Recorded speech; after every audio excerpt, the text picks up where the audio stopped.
matches involving Asante Kotoko, Real Madrid, Tottenham Hotspur, Juventus, and Orlando Pirates can be the sources of great anguish and happiness. Nothing matches the deep sense of disappointment that accompanies a bad game for the Black Stars. The reason is not far to understand. The Black Stars are an integral part of the legend of Ghana. The last time the Black Stars brought the cup back home, the fourth occasion, was 1982, 40 years ago next year. Indeed, next year will witness two great competitions affecting the Black Stars, the African Cup of Nations, due to take place in Cameroon. Happily, the Black Stars qualified in grand style for the tournament. They are left with their adequate preparation. The Global is the FIFA World Cup, the apex competition of world football, scheduled for June in Qatar. The team has to play 8 World Cup qualifying matches plus 2 international friendlies in Europe. The target is to bring the cup home next year by winning 95.7. We have to go a step further than the second places recorded in 1992, 2010, and 2015 and bring the 40-year drought to an end. We must also reach at least the semi-finals of the World Cup in Qatar. Our exploits in South Africa in 2010, where we reached the quarterfinals of the World Cup, tell us that once properly prepared, we have the quality and the talent to match any of the best teams in the world. The task might appear daunting, but it is certainly not insurmountable. The Ministry of Youth and Sports, working with the Ghana Football Association, needs some 25 million United States dollars to realize our objectives for these two major tournaments. Even before the onset of COVID-19, government would have found it difficult to raise this amount by itself. Government, however, is committed to dollars of this targeted amount. I'm aware the pandemic has wreaked havoc on all aspects of our national life, affecting revenues of government and many of you. 95.7. Resulting in increase in profit for others. We should be reminded of the fact that a successful Ghana in the world's game brings credit and renown to all Ghanaians and Ghanaian businesses and opens up even more doors for Ghanaians and their businesses. So I'm asking all of you to contribute to raising the balance of this amount, which is 15 million United States dollars. Before I conclude, I want to introduce the young men in charge of this project. The first is the recently appointed Minister for Youth and Sport, the Honorable Mustafa Yusuf. Okay, I tell you what, Anopa breakfast meeting on Penine corporate heads. Most of the corporations and our corporate institutions are inviting on heads, state owned. Let's also state for a fact. That Amambanyas Kenyan say, they say Ghana Black Stars, you have 2 major competitions and now 2 major assignments. The first one is the African Cup of Nations tournament. I know about so our Cameroon. If I know some Cabasso November, but because of COVID, no one sent some they call early next year, January, February, and they about ASR tournament. You know, Ghana here $15 million $15 million for that competition. And Yababo World Cup qualifiers, 8 matches plus 2 friendly games. So man penny ebi a oma mo in China obi ntimi enyi na sutra. Ghana your friendly matches dodo na ebono. Team be the fray. Ti normally team no etua ho ka emye bebo. But Ghana budget $10 million for the 8 qualifiers and another event and 2 friendly games in the 10 games, or roughly $1 million per game. Na asebwe yaka and then they also can diagram and mobi and can baka. The sad thing is say we are still doing the same thing, and genuinely we are expecting to get a different result. That is how the situation is. Adia no, but this time no, you feel say yes adia no, you benya results na beba dadana.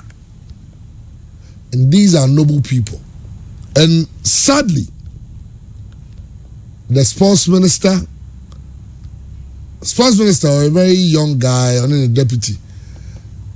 Many more people around them, but I'm expecting somebody. Maybe a sports minister and yes, sports person. He's a politician, no doubt. Maybe a football or some nonchalant tiasi. I know him the amount 7 years ago can say we will spend this $15 million. Yeah, the team they call AFCON now. Nase, Nami ya Domini Gia because I'm a Ghanaian. I want Ghana to win the AFCON. Say it to me, Gia. Boys in the bar, you better mufie, you better muka, you better muska. As a people, we seem confused. Is it that we are confused or we are not smart? Because at the end of the year, you call AFCON 2012. 2012 we call Equatorial Guinea. Equatorial Guinea 2015. 2012 Gabon co-hosting. Yes, yeah. And about 2013 South Africa. Yeah, and got 2015 Equatorial Guinea again. Yeah, cool. 2012 co-hosting and again the film semi-final.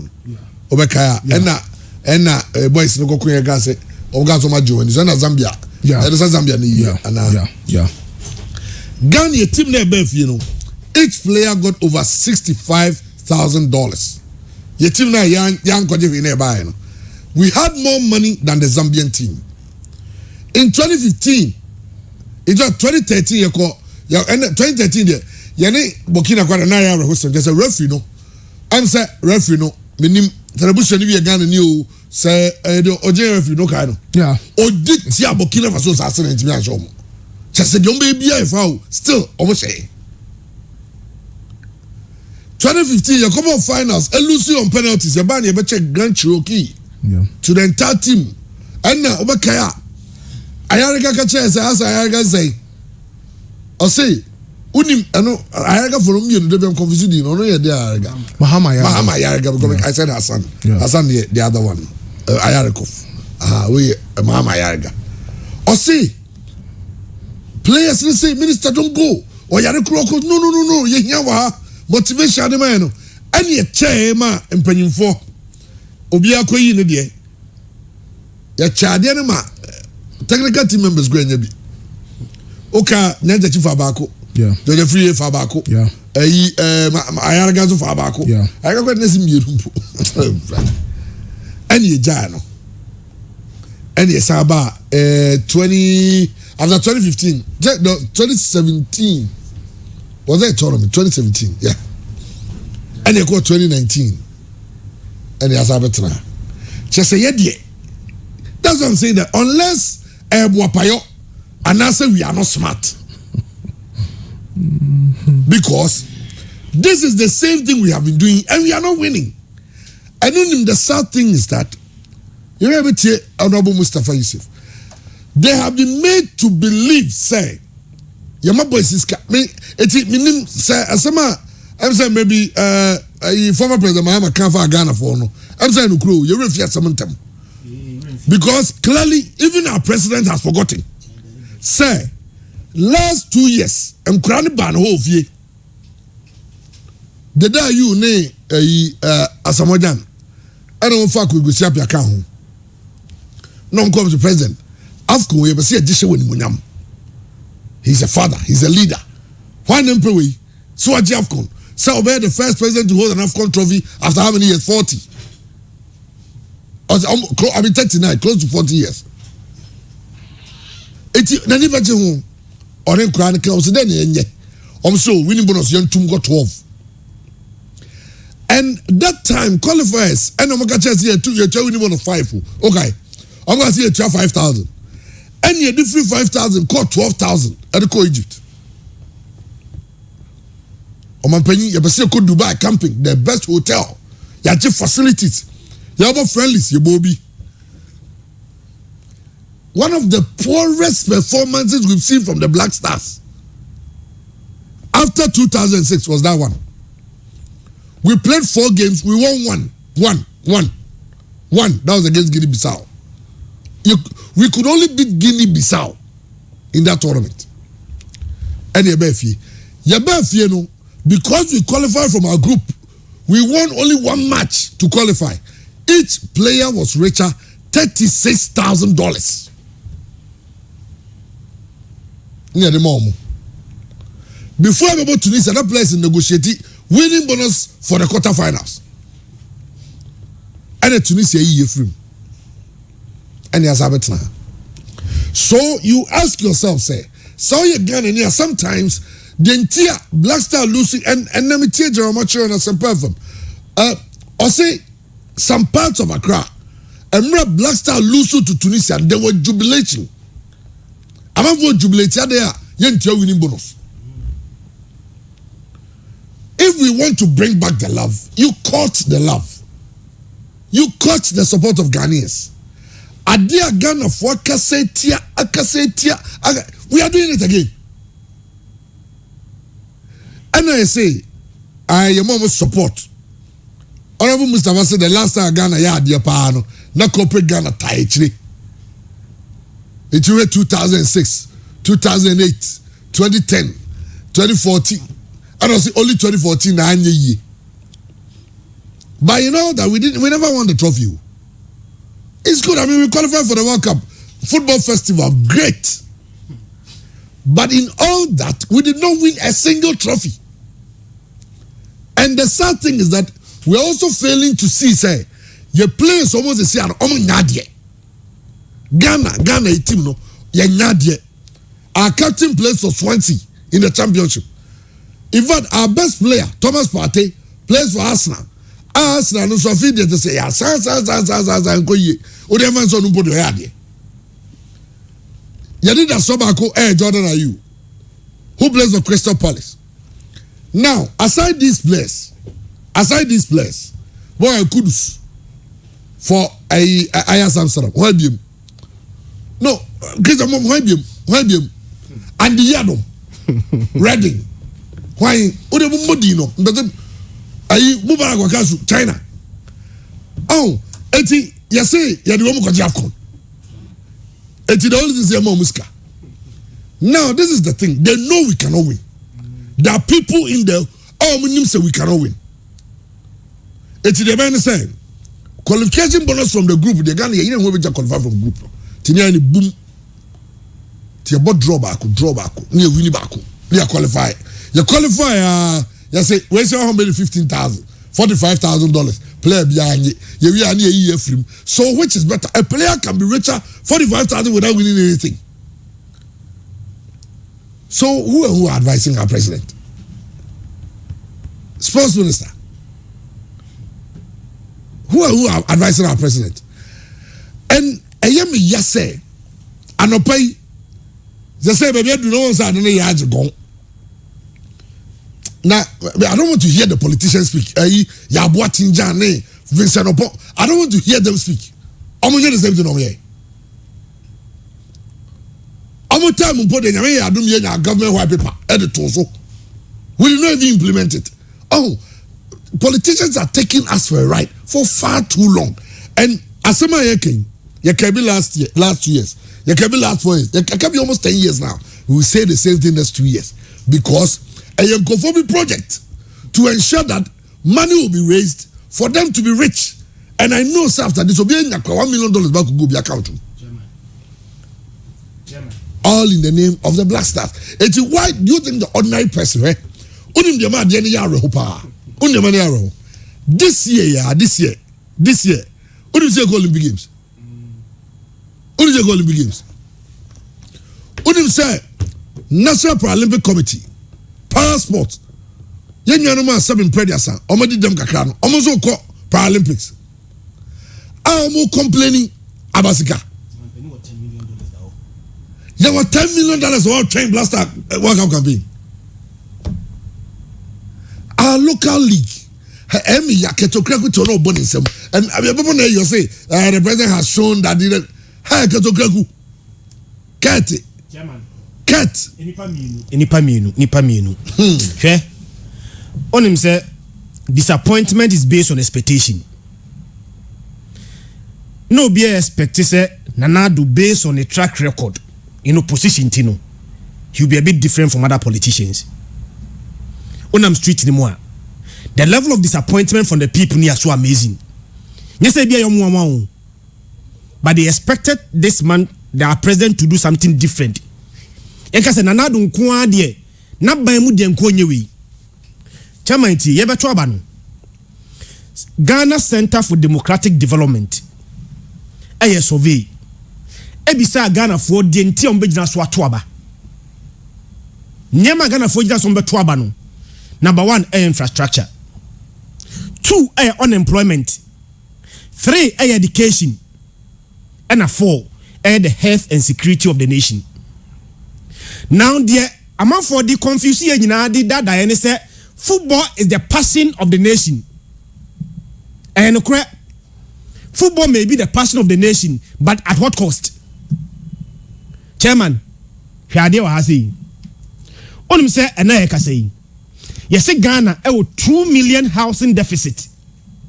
Onim saa kyɛ sɛ wohwɛ nipa wɔ ɔman mu ase yi Ghana problem so kaso be kada me say wohwɛ nipa wɔ ɔman mu ase yi na wohwɛ ɛdan a ɛwɔ Ghana ase a ɛdan a ashort nko ara no ɛyɛ 2 million deɛ tie ne sɛ ɛnam sɛ ɛdan ashort nti no demand ɛbɛkɔ soro ase supply ti dem bia ɛdan bɔ kwa na ɛkɔ soro deɛ nti a meka asɛ mi ni sɛ chairman unim sɛ 2012 ɛna the then president ɛkɔ sign a housing project bia no musi dai ɛwɔ Sagrima ebesi ne dana kawuram for lack of funds. Now see nipa na oni baabi ti no ɛnam sɛ football ɛyɛ passion of the nation ti no yɛn kɔbɔ bɔ yɛde kapa nipa na ne bɛgye nanado sɛ wo bibia pɛsɛ raise funds ɛde yes ha de na Ghana for ne bɛgye a afi pepepe ni just a year today ɛna nanado promise yɛ sɛ your 88 district in this country omuni hospital 88 so ni omusi o say 1 year obesi or the 1 year besi omusi wa hu bi mi hu ibo omusi wa hu bi nanado promise here say in 1 year o see 88 hospitals in district omuni hospitals so we have a broader perspective. We got to be in the sporting perspective. Say you want this amount of money, if we can do this to raise this matter, have we say Oko Morocco, they have a facility that is owned by the FA, that is owned by Morocco as a country. And Morocco team, they don't sleep in a hotel. Couldn't somebody told the president, Cup of Nations there could eat me, president. You can't say but the same way Germans near project, Moroccans your project, the same way we the same way we are France near yes just started project be say pram now every forest I have only go project you can see there. But president invested $2 million now you finishing in the state of the art. Said the $2 million investment I make here in the next 10-20 years. Sometimes means care spend hotel when you know to Kwabrane pesa because so be no duane abon the ogoji hotel no na no duane asay yes say Ghana na your local league na sa your friend say players me who the money go man no sa akode any all those players any anabila nom ne your friend say salifu nom e bona accommodate kura local league mu I nim say should each team get at least $200,000. Say government support. Yade buamo. Munya mu team no. Yenya local league be enhance. Say the beya we can produce more players. Government the $1 million invested even in juvenile footballer. Omnim the benefit ebeye for even our top leagues. Nobody's thinking about that. Yesterday, $25 million for AFCON and World Cup qualifier. There be also chairman, politicians are consistent. Okay, 2017. Also 2017, NDC for the ball qualify for AFCON. And now omulusu elections in Tino MPP ball the AFCON in 2017. Chairman, me kai past 2017. NDC the then FA had a budget of $5.4 million and a call FA ho. And the then minister Van der Poel company and was slashing it down. I'm about 3.4 million. It's never cost tournament. None this lose power. NPP bar power. The then minister, I said there be 3.4 no also. It don't know what save Ghana 1.4 million from that 3.4. Okay. Yeah. Then assistant. Otherwise, you no can say to go 5,000. Then assistant. You came to make 3.4 in a dorsum.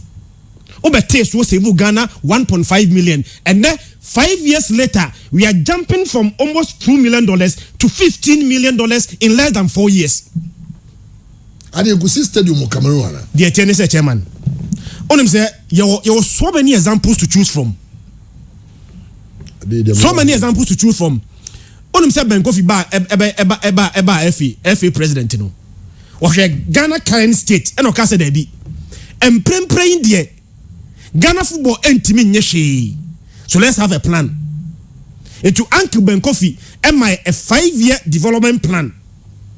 You commit resources into that 5-year development plan. After 5 years, now Uncle Ben Kofi ni hodie. But Ghana for the home for so. Say omo di football achi kadi ntia Ghana qualify for World Cup 2006. It was because of Uncle Ben Kofi 5-year development plan.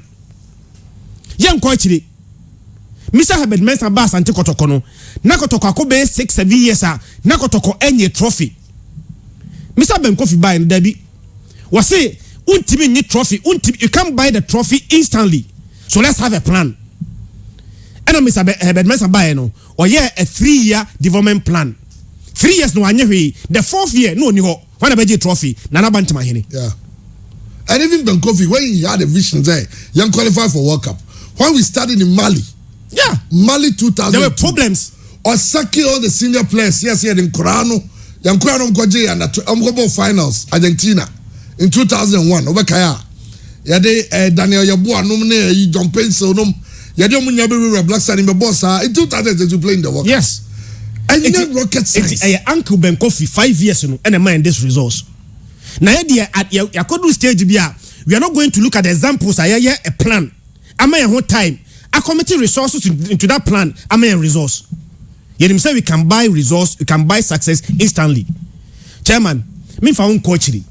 The last four AFCONs Ayako from 2015, 2017, 19, Ghana spending almost 65 million Ghana cedis on AFCON. Ghana cedi. This is 65 billion. 650 billion. 650 billion. So, okay, Kabomwa. Who said the last AFCON you use 4.5 million? Before the last AFCON 4.5 million, no, near you use $3.4 million.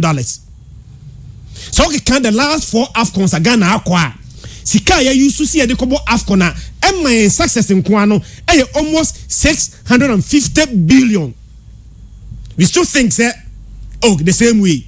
Let's commit more money into the national team. Bama resource. Who do have me pa? Chairman, so what's a target? I saw her trend. Ghana World Cup trend that is say. You call World Cup in 2006. You do run of 16. Brazil share 3-0.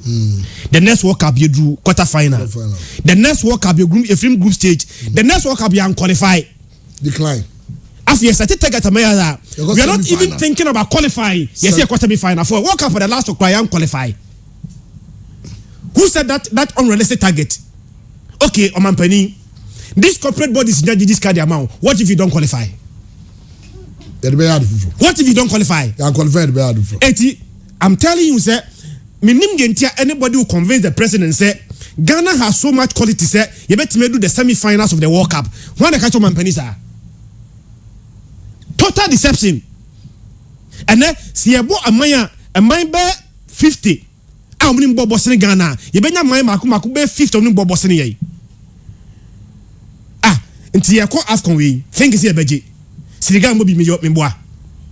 Mali mobi. They are better than us. They are better than us. Now what I don't think they had been say AFCON is 4.5. 4.5. Okay. 4.5. Chairman, I didn't think I say betting this card AFCON. South Africa was casting you one qualify. Tell me what's going.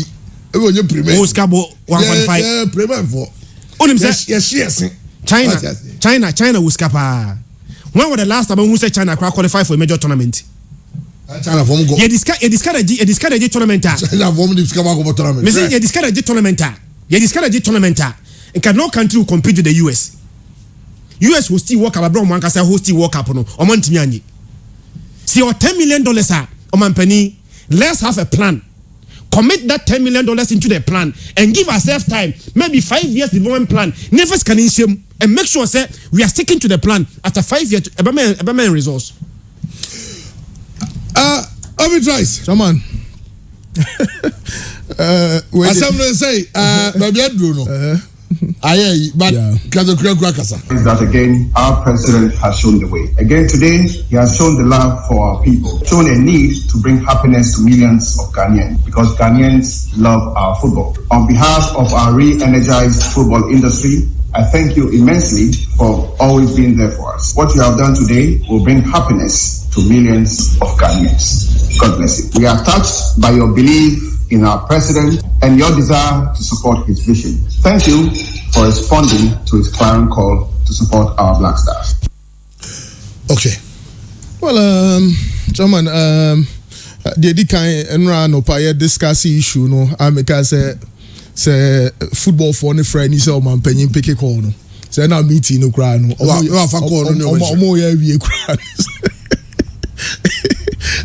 God na no pay me sorry you know.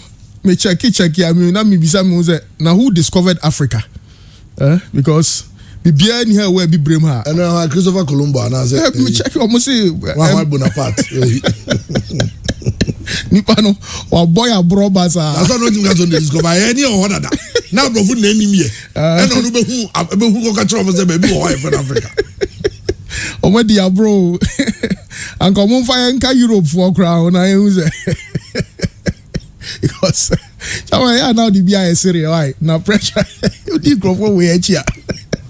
We come hookah. Is a blaster place over the you? Why not? Chairman? It was a player we could try bribes up a blaster and be about. So was Black Star there was here Tom Forms. A Tom Forms. Say 200 million cry young qualifier near capsule. Ghana. Yes, papa we have friend Prince Henry on a Discover Africa. Rade Prince Henry. Why pa? Chairman the kind football and Casano. Baby I'm pempi this wuram air club football. PSG, Man City. You know say oh Sheikh Biabao ska.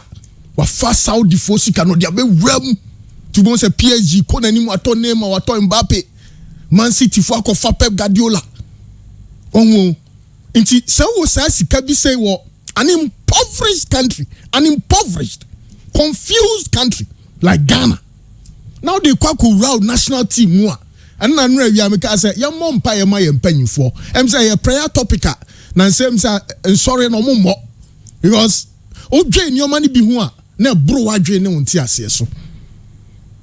Me kai say 2019 African Cup of Nations in Kura omo yes omo pe bonuses akese nyina na omo free mu ntem Cameroon, Ghana, Zimbabwe, Nigeria kura ni de ye promise omo say go bia no ye be ma omo $75,000 omo free against Algeria for no omo winning tournament no menya sure so omo sika kura omo nyae no e be bro sa bonus of a goal e dey say the man Nigeria for. In 2012 Ghana ye to so mienu no ye je winning bonus of $65,000. Winning bonus $65,000. Zambia no J cap no ni sika o J no na $57,000. In 2013 Nigeria squad o de koye no abani catch ro mo say 5,000. Sika na ye de mama no 5,000 upa J upa betina fie omo J cap no. And no kaya osazi the wingi. Yes. No. Your players ni be omo withdraw some more. And the Ahmed Musa no. And Mba. Sunday Mba. Moko boy 5,000. And unim said the president called them to tell them that listen. Sikana moji that na Nigeria away only 15,000. Yeah. Home 12,000. Yeah. And I'll say Nigeria as a country. Tournament no moko mechi 5. Yeah. Enti omo circular enko mo omo munyanya call up to players ni ba. Yeah. No me sure mo na president say munye circular ntu wiase. Say oye Nigerian footballer anywhere. Near from work national team. Yeah. Fatu team say Nigeria can pay 5. Yes. So pay 5. Yeah. Ya from work so mo. Omo coin no. Omo koji ka. Omo ji. Yes. Inti AFCON abakwa say mu no any sked ni twaka bia nti just here die bro ma dwene menti ase so say yetumi duru sam pempen so we na de ha dwene say chairman nti na me ka say Black Stars no yen ton forms no because Black Star no mo ba omo na de call manim Jordan ayu won ko amo Black Stars Crystal Palace on ankoma pam ne dada dede yes so ye captain of Black Stars Swansea City for no koma won concern dada bobo players no na hwe mfaso o manya free Black Stars no ni mpanyimfo a o maye yie e free Black Stars no na boni ben no man ye na onwo de ha adwene say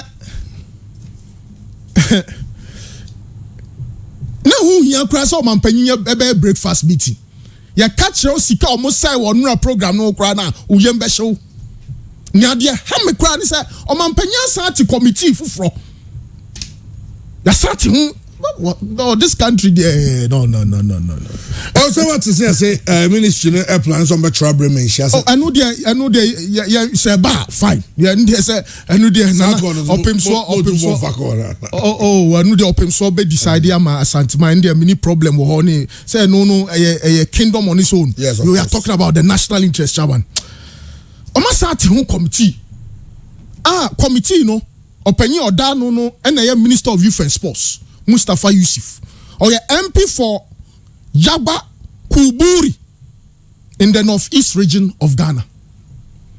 The deputy Evans Bobie Opoku Sunafo North MP on essential deputy chairman for the committee Omokwa Kope $50 million. No? Let me put it to these two politicians. They kind deputy minister of youth and sports. O constituency e Sunafo North. E Ghana wo hokra no. Some of video pictures here that down. Man no kwa pay $50 million no. The constituency nenye. MP. Represent your people. Germany roll it now man for who a MP no kwa pay 50. So why can't you even tell Mr. President $50 million? Me chrome 40 ya.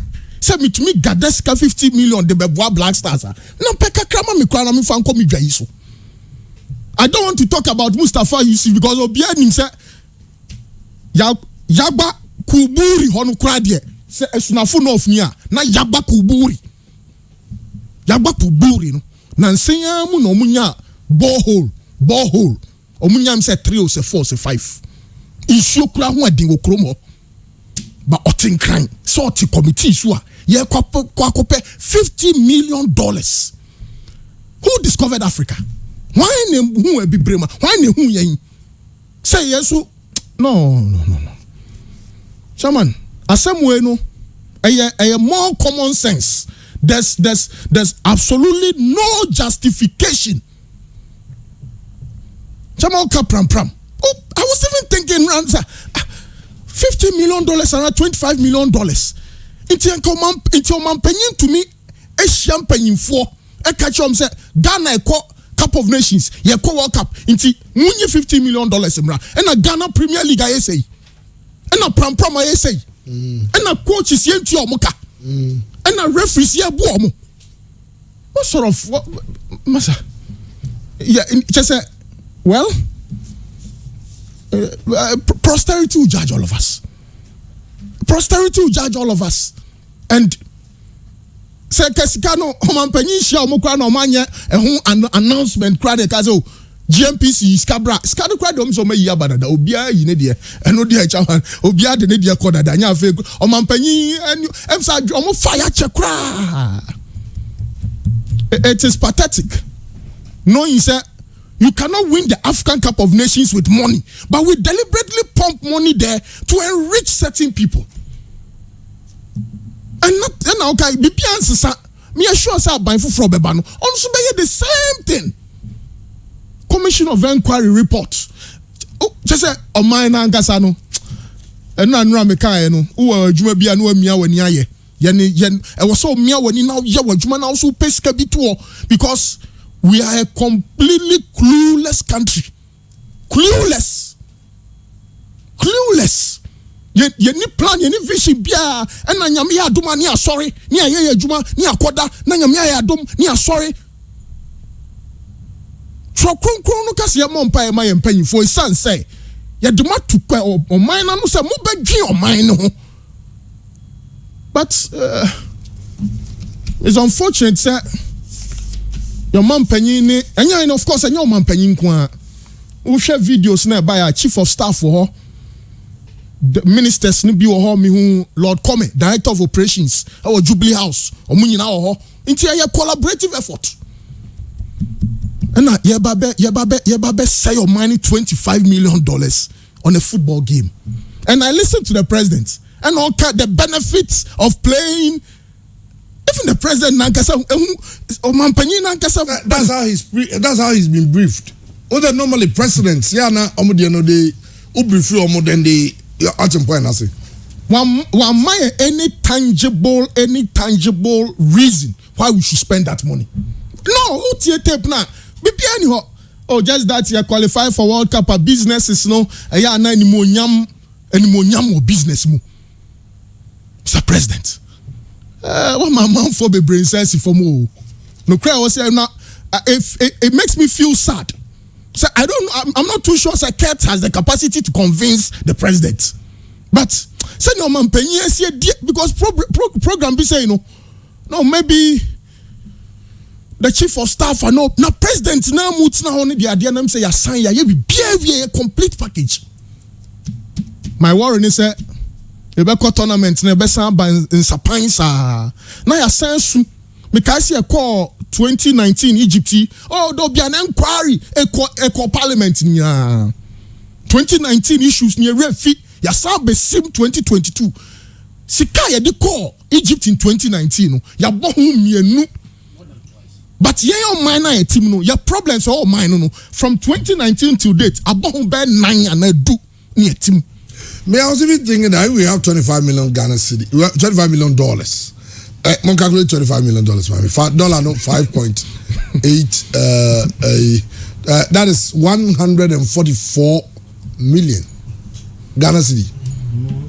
That's only 1 trillion or something. You say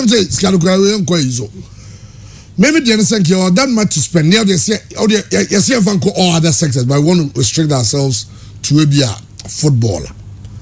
I names and say about Ghana you're spending over 80 million, 18 and 80 million on hotel, $80 million on hotels in the last 10 years. Yeah. Oh, hotels are blaster coaches. Yeah. And the blaster of what down 18 million. Yeah.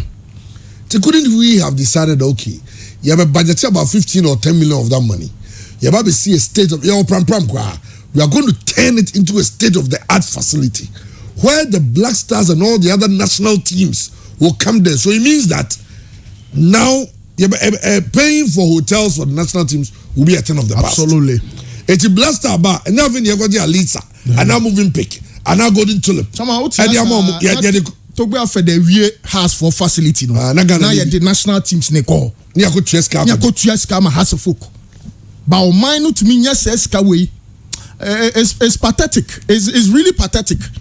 And I can tell you on authority say team no mo kata na you go kata you got the teams be facility how many the team media the Ghana you tell me cat who be president who the boho grabbing CC cat bohos etiquette and Mr. President idea now ye na ye but me feel national team sika no say you be charge generate we ya yente so be a winning bonus your boys go come 4,000 say omo win each player be $100,000 and you go Ghana ni bia go ankasa win it and come take it na mum dia ka no you invest in a local game because players they say players need hwie waka su mubarak ne wan de da you no ani dom so no obi a motim papa bia eti dia osie ne say you invest say be benya a lot of talents every system ni ba na brofo be fa nkora ni bia ko no be o better o training yamae na o big teams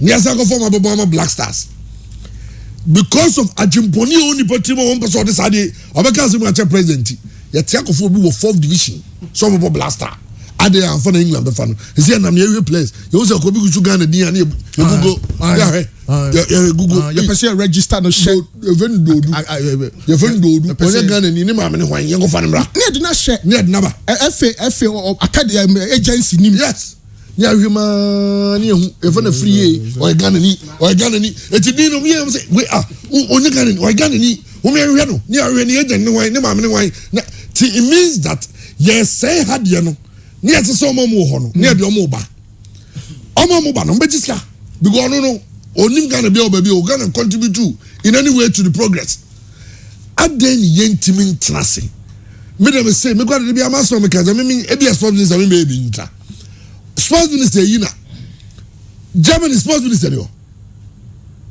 ayi Nigeria sports minister yo Algeria sports minister yo frene so you know me from Mustafa me sports minister mo Ghana na mo model na mo use for mo national teams no ya be say adopt nti me say document bi ko am me yan saka every president be na da woni no obiem Sikachi.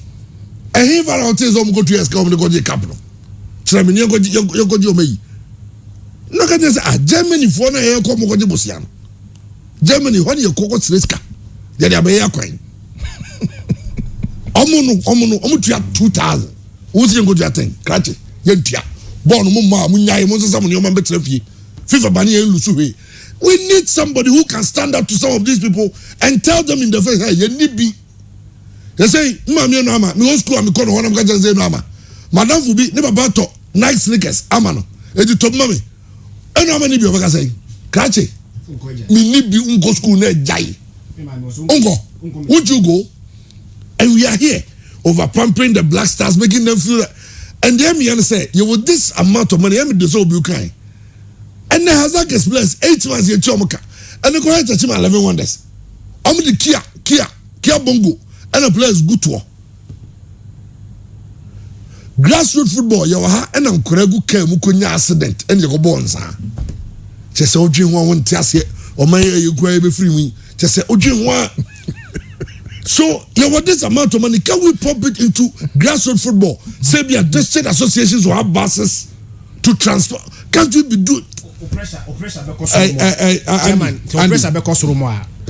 say World Cup na ban say about how many matches 8 near about 2 friendly matches and then 10 million we back be $1 million you qualify another budget beba say qualify players we can just say appearance for 100 and say qualify for World Cup na near could do World Cup na it will be more than $25 million after another $10 million budget and so ba it will have any World Cup qualification you know no man about $50 million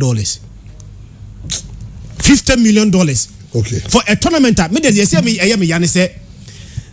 there's so much deception. So, man, Penny, I say Ghana have enough quality to be at the semi-finals of the World Cup. When I catch on Penny, said the blaster team was we have what it takes to be at the semi-finals of the World Cup. Or man, Penny, and you know, credit that whoever told you that have sold you a lie and throw.